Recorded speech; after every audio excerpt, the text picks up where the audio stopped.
I can confirm to you that we have been engaged in discussion with our title sponsor, Globalcom, to see how we can get that involved. You know, we are trying to do what we call spontainment, because that's the future now. That's the future of sports. You have to marry sports and entertainment together. And Globalcom, everybody knows they have a lot of artists on their books, on their records. So we're trying to see how we can collaborate. Get them to perform during games. All those Glow ambassadors to go to the games, especially the live games, to perform, to get the fans back on time. You can imagine to get a game where you can see the bunch coming, for example. You know, the entertainment and the excitement will not be enough. Or to get some of the Lonelywood people to be involved. So we are also opening our window of opportunity through the football to get those entertainers to also be part of it. And we are already working on the details. But you know, these things will not happen overnight. I can confirm to you we are working on it, but we'll get there. All right, so that question actually came from at One Heart Niger.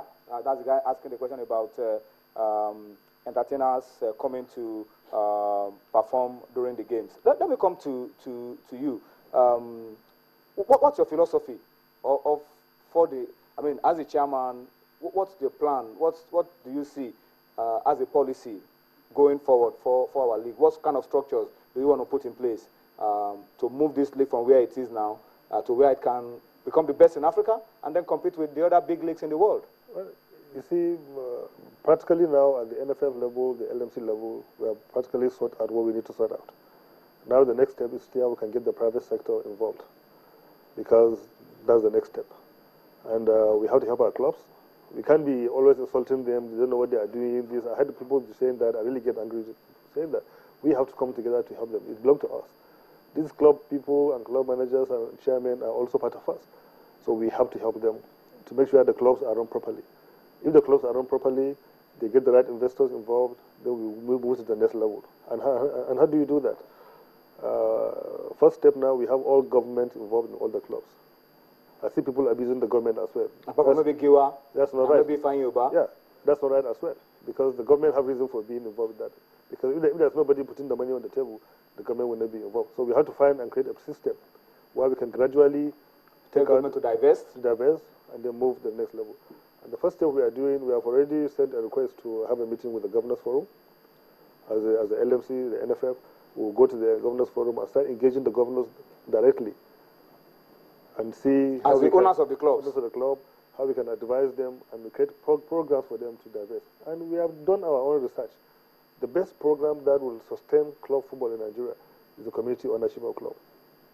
Doesn't mean all clubs in Nigeria must be community ownership, but most of the clubs should be owned by the community.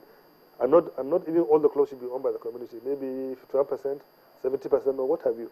Because the German model, they said 51+1. Every club must be owned 51+1 by the community. That sustains the club, that make it to live forever and forever.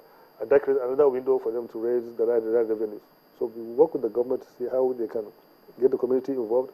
The government will still be involved if they like to, maybe 20% or so, while they maintain the infrastructure. The community are there supporting the club and creating the enabling environment for the other private investors to come in. Our research shows that last year, for example, the corporate bodies in Nigeria spent about 150 billion. 150 billion in communications, marketing, investment. If our football structure is set up properly, it's being run the way it should be run, at least 80% of that money will pass through the football industry. And that's what we are seeing.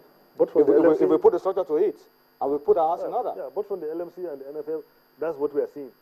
So all the things we are doing, we are targeting that revenue. Because if you can get that corporate people to be involved and to put that money, even 50%, 70 billion is a lot of money that can drive this football industry. And we're trying to tell them, the football industry now is no more a social sector per se. It's something that is both social and business involved. And so, I want to take you on this because some people feel that the LMC sometimes can be very overbearing. And this leads me to the next question. A few years ago, a number of clubs came together. They had shared branding. And then the LMC said, look, you didn't meet up to certain standards for you to have your shirt branded by a particular company. And then the LMC put conditions in place. Why exactly did the LMC do that?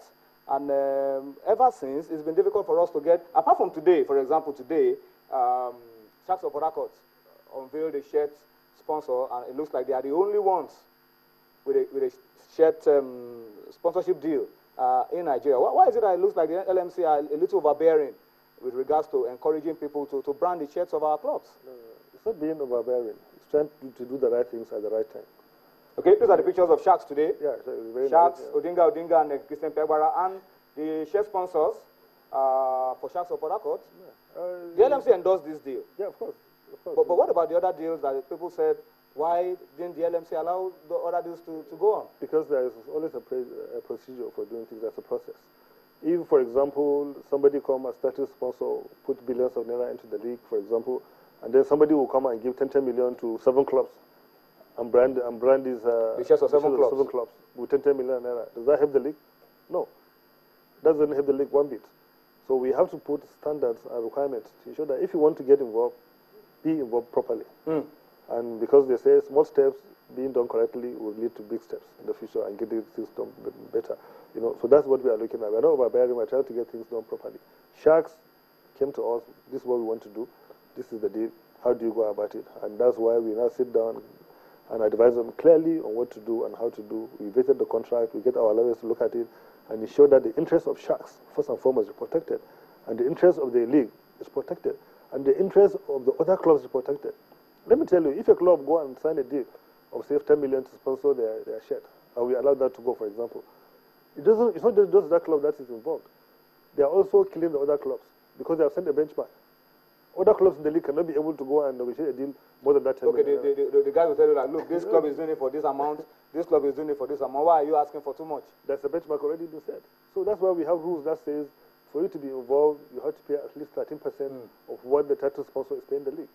It shows that only big players. Okay, so any deal for share sponsorship for any club, yeah, it must be a percentage of what the title sponsors are doing. It must be minimum. That's the minimum. That's the minimum. 13% of what the title sponsor is paying. It shows that only big players are coming to the league.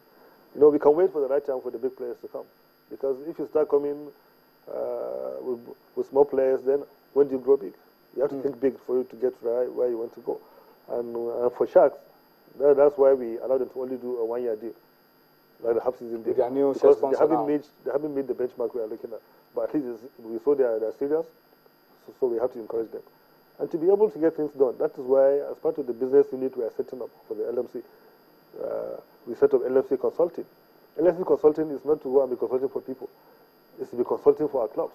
Okay. To advise our clubs properly. Like a subsidiary of the LMC. Yeah. To do it for the clubs. The club. Because the clubs don't have the capacity. For a fee? No, for now we don't charge a fee. Okay. Because, but maybe in the future when things grow big, we will have to charge fees because we use experts. Whether we use in-house experts or we hire experts who know what to do. And so because the clubs don't have the capacity and the expertise to be able to get this done. So we have to come as the LMC to help them to see how they can, any club that want advice, that want solutions, what they have to do, we give them free advice, because once the club grows, the league grows. And I can tell you we are even thinking of having a program that we call 20 club sponsors. 20 club sponsors. The LMC is working to see how we can initiate a program where we can go and sign up 20 corporate bodies at the center, and we call them club sponsors. Okay, so they pick one club? They pick one club, and then we come and do a draw for the clubs to pick one club, so that we start marrying clubs with the sponsor. The sponsors. With that, the clubs will come. But then the clubs don't have the same pedigree. Some are big clubs, some are small clubs. You know, and the sponsor going to give the same amount of money. How are you going to work it out? We're going to work it. We are working it the out. Modalities.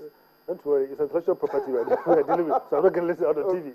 You know, it's intellectual property we're dealing with, but it's something that we have to do, because the sponsors too, based on our research in the market, there are some sponsors who they want to put money, but they're feeling, because Nigeria is a bit complex. A particular sponsor a particular club, it might work for him, but it might backfire for him, because other parts of the country might say, okay, if it's only for that club. But when we get them in one pool, and we do a lucky dip, so everybody will see, okay, this sponsor is doing that, but next season we can change.